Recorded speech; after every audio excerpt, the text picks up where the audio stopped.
2.2 এরপরে 5 পয়েন্ট গাঁজা আপনি সেবা করতে পারবেন। আর আল্লাহ পাক রব্বুল আলামিন সূরা আর রহমানের মধ্যে বলে ফাবিআইয়া আলাই রাব্বিকুমা তুকাজ্জিমান, তুমি কোন নিয়ামতকে অস্বীকার করবা? গাঁজা আমার আপনার 14 গোষ্ঠীর বাপে কেউ বানায় নাই, এটা কে বানাইছে? আল্লাহই সৃষ্টি করছে, আল্লাহই সৃষ্টি করছে।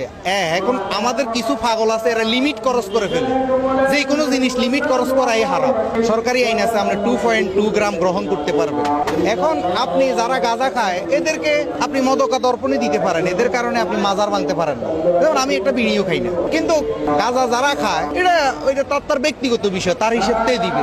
আল্লাহ সৃষ্টি করছে, যদি একবারে নিষিদ্ধই হইতো তাহলে আল্লাহ তো বন্ধ করে দিতে পারে। আল্লাহ এটা সৃষ্টি করে কেন? আল্লাহ এই বর্ডার দিয়া বিডিআর, আর্মি, এসএসএফ, এই গ্র্যান্ড বোমা হামলা সব কিছুর বেড়িবাঁধ পার করি এই গাঁজা কেন আমাদের কাছে পর্যন্ত পৌঁছে?